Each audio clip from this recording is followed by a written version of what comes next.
Berikut adalah penjelasan rincinya. 1. Mengapa terkena air menjadi Homo sapiens?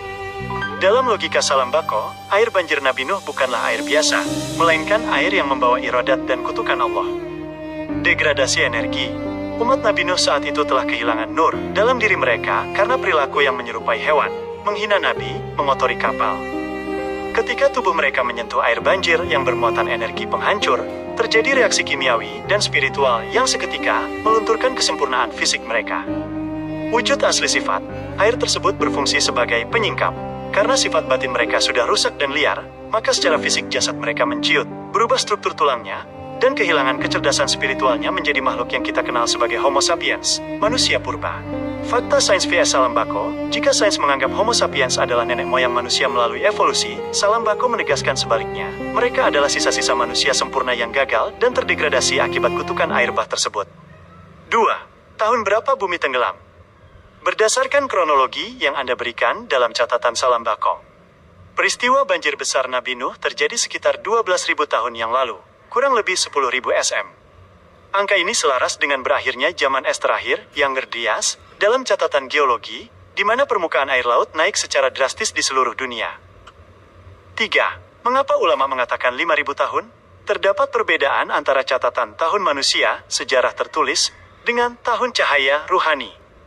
Keterbatasan catatan sejarah. Banyak kitab ulama terdahulu merujuk pada silsilah yang diperpendek atau hanya menghitung masa peradaban pasca banjir yang tercatat dalam sejarah Timur Tengah, Mesir Sumeria. Angka 5.000 tahun seringkali merujuk pada munculnya tulisan dan kerajaan besar pertama. Perhitungan Salam Bako menggunakan pendekatan akal sains dan DNA.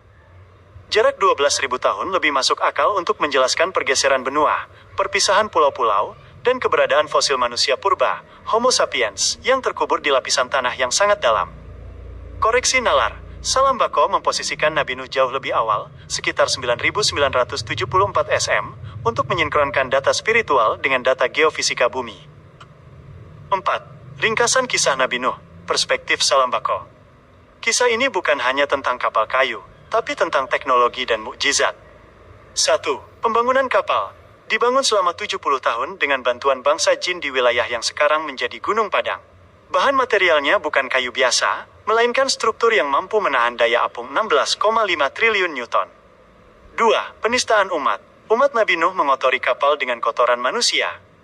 Allah menghukum mereka dengan penyakit gatal yang hanya bisa sembuh jika mereka mandi dengan kotoran mereka sendiri di kapal tersebut, sehingga kapal menjadi bersih kembali secara ajaib.